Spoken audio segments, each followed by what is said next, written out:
É isso aí, voltamos com um papo bem pertinente. Vamos falar um pouquinho hoje sobre transplante capilar. É algo que muitos homens aí estão, algo revolucionário, que os homens estão deixando mesmo de ficar calvo, porque querem permanecer com aqueles cabelinhos bonitinhos, lisinho, ondulado, independente que seja, não é verdade? Eu estou recebendo aqui na nossa sala Dr. Vitor Romero, que vai falar pra gente um pouquinho sobre o assunto. Boa tarde, Dr. Vitor. Tudo bem? Boa tarde, Renato. Tudo bem? Boa tarde também aos telespectadores. Obrigado, queria agradecer pelo convite. Bom, a gente vai começar dizendo que não são só os homens, tá? Mulher também, né? Faz transplante de cabelo e a procura está cada vez maior. A gente faz também transplante de barba e de sobrancelha. Uau! Na verdade, a gente pode transferir pelos de qualquer região do corpo, né, para qualquer região do corpo, dependendo da necessidade e da vontade. Mas os mais comuns são realmente transplante de cabelo, em segundo lugar, barba, em terceiro, sobrancelha. Ai, meu Deus, eu quero encontrar um amigo que está nos assistindo agora que quer ter barba, porque o meu sonho, eu tenho bem pouquinho, mas eu não quero barba nem para um decreto. E os homens mesmo, ele tem pedido, doutor Vitor, ter a barba nessa região?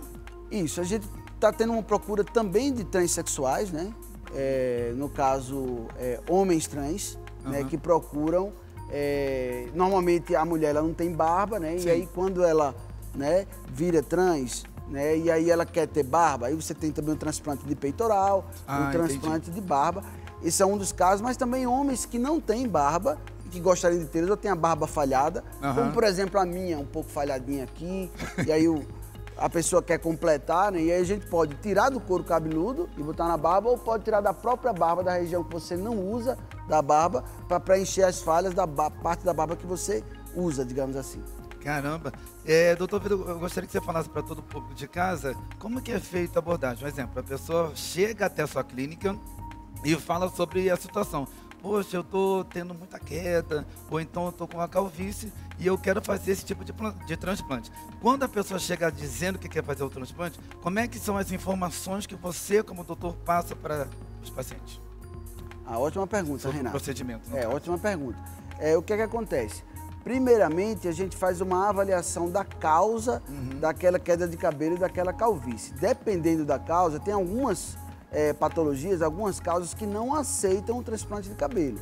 Não? Então, primeiro a gente tem que fazer uma análise do caso para ver a causa da queda de cabelo e qual é o tratamento mais adequado.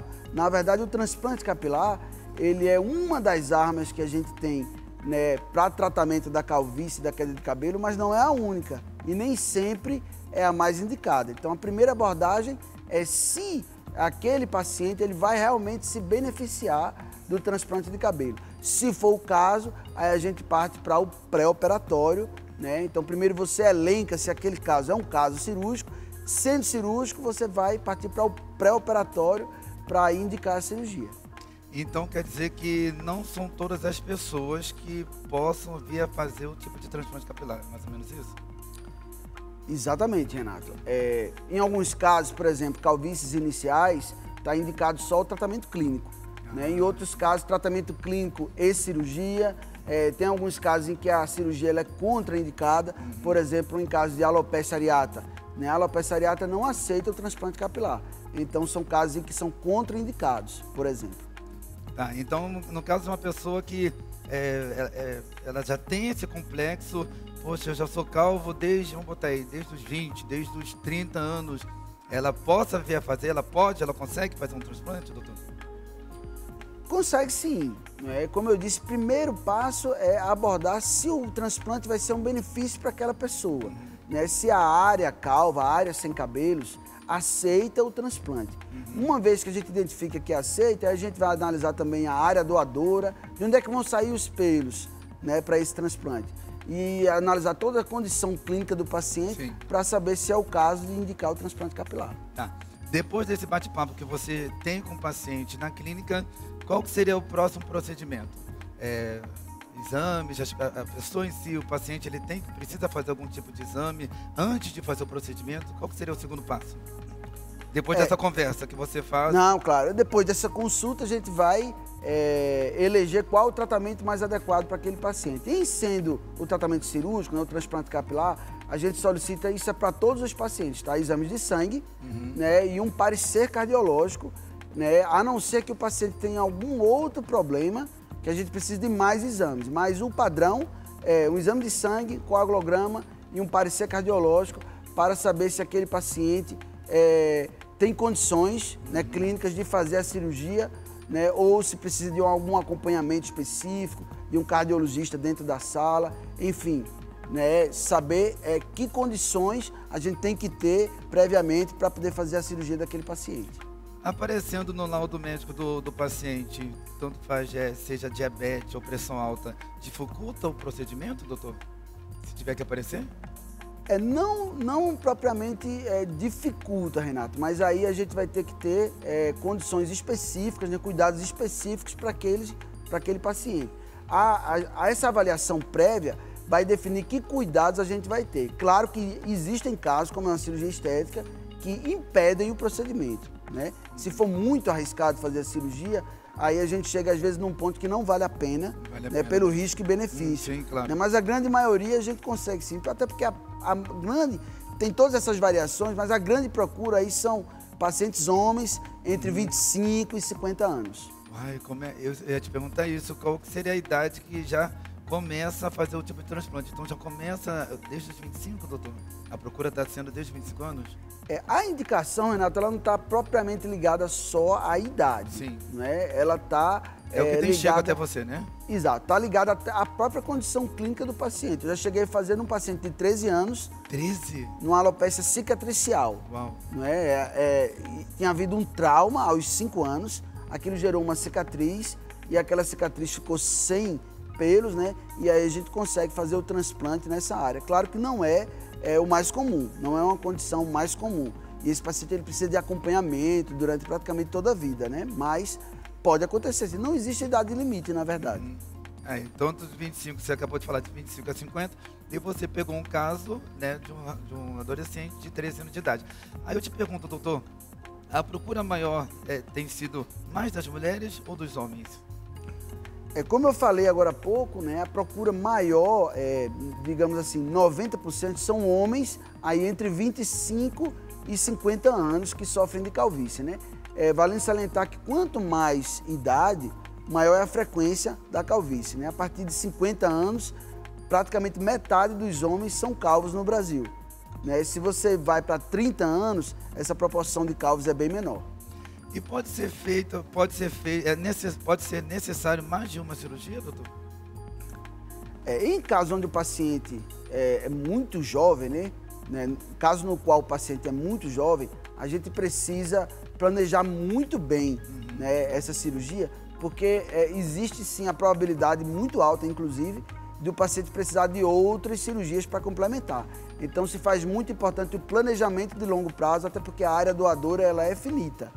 Né? Normalmente a gente tira dessa área de trás da nuca e da região temporal aqui dos lados, que são áreas que não são suscetíveis ao hormônio que causa a calvície. Eu estava até comentando com o Dr. Vitor aqui nos bastidores que alguns adolescentes de 13 a 15 anos já começa, né, doutor, com uma entradinha aqui na frente. E quando esses adolescentes já têm aquela entradinha aqui na frente, qual que seria o primeiro passo que esse adolescente já precisa fazer, né? Já tendo essas entradinhas, ele já precisa ir procurar um especialista, no caso, que nem o senhor, para poder ver procedimentos, até mesmo de evitar futuras calvícies futuras? Ótima pergunta, Renato. Então, esses pacientes jovens que começam a apresentar sinais de calvície, tem sim que consultar um profissional, né? Até para poder a gente diagnosticar se é o caso de alopecia androgenética, né? Que é a calvície masculina, aquela que é genética, ou se existe algum outro problema relacionado, e já iniciar o tratamento já nessa fase. Na fase inicial é melhor, porque o tratamento preventivo, quanto antes você começar, melhor para o prognóstico, né, e o desenvolvimento da doença. Quando o paciente está lá no procedimento, você está lá fazendo o procedimento do transplante capilar na vida do paciente, quanto tempo que leva ali você fazendo o procedimento do transplante na vida do paciente? Quanto tempo dura a cirurgia? Dura a cirurgia, isso. A cirurgia, ela depende muito do tamanho e da dificuldade da cirurgia, mas ela dura em torno aí de 7 a 12 horas. Uau, 7 a 12 horas. 7 a 12 Saindo da, por exemplo, terminando ali o procedimento, a pessoa fica de repouso, internado, quanto tempo? Gostaria que você falasse um pouquinho. O que acontece? Hoje a gente usa as técnicas minimamente invasivas, né? Embora eu faça todos os procedimentos agora com sedação, a gente pode fazer esse procedimento até só com anestesia local, né? E o paciente acordado. Eu prefiro fazer com o paciente sedado, né? Mas é uma sedação leve, uma sedação consciente, porque isso aumenta muito o conforto do paciente durante a cirurgia. Então, acabou o procedimento, ele fica ali de repouso até passar a sedação e vai embora no mesmo dia para casa, tá? Na grande maior parte dos casos, porque a gente usa essa técnica minimamente invasiva. Olha que legal. Indo para casa, pronto, o paciente já está lá com seu cabelo transplantado, né, com transplante capilar. Aí que tá, doutor. O que esse paciente pode fazer logo depois que já tiver com transplante capilar? Ele pode cortar o cabelo, ele pode fazer luzes, ele pode pintar, porque vai que há uma curiosidade de muitas pessoas que estão nos assistindo. Ah, que bonito, ficou lindo meu cabelo lisinho, né? Meu cabelo ondulado, seja lá qual for da pessoa. Mas e aí, eu posso cortar o cabelo depois de, sei lá, 3 meses, 4 meses? Eu posso fazer luzes? Gostaria que você falasse um pouquinho. Tá, com certeza.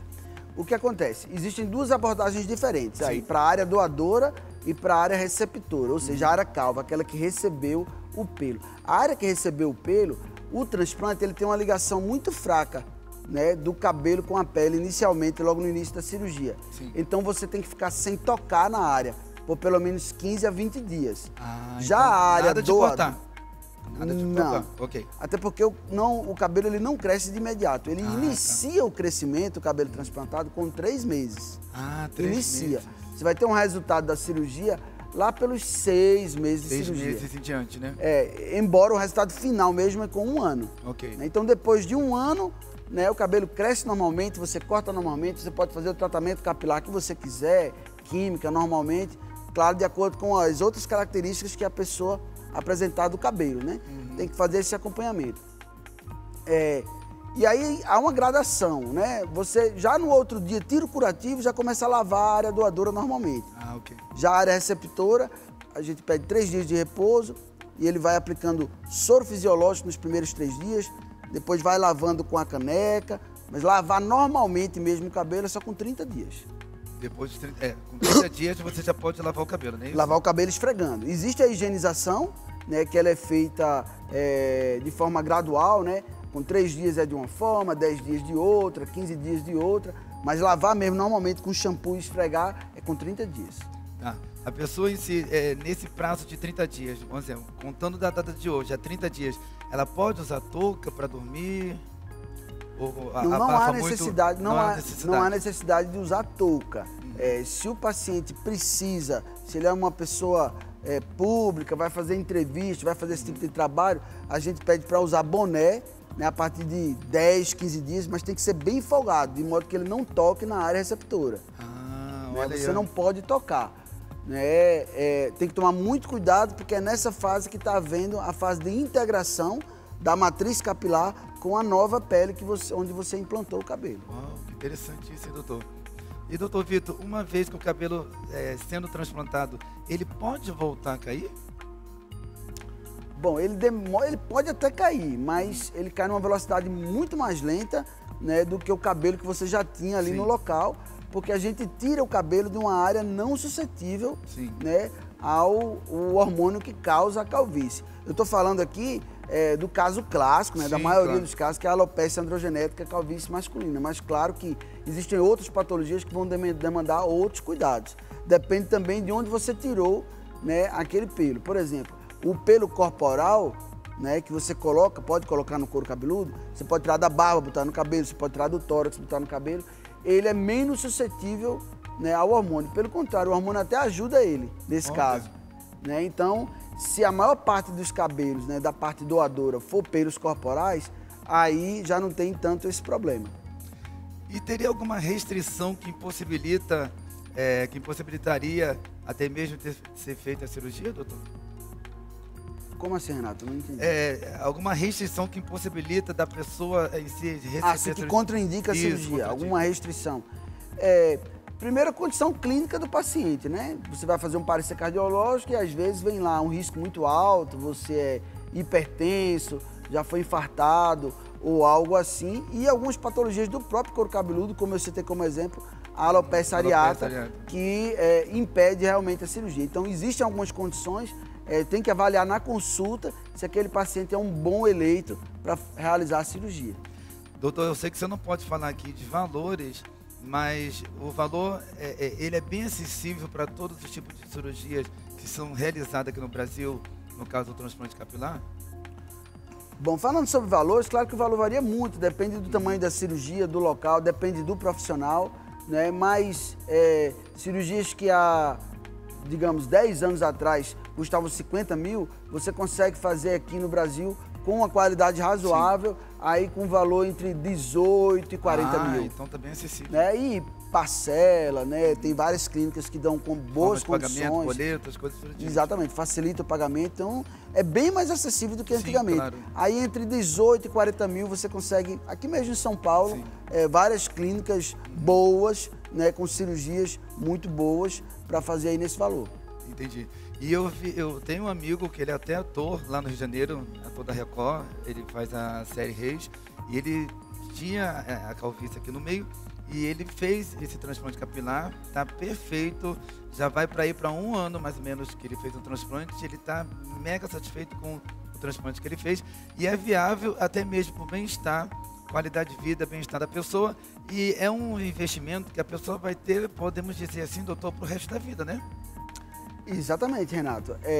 A cirurgia capilar é muito focada na estética, né? Mas o couro cabeludo coberto, né, de pelos, ele fica inclusive menos exposto aos danos solares e aí você tem um menor risco até de câncer de pele. Então não é só estética, tá? Entendi. Doutor Vitor, muito obrigado aí por essas informações que você nos deu, tanto para os homens, para todos vocês, meus amigos que estão nos assistindo aí, que quer mesmo fazer o transplante capilar.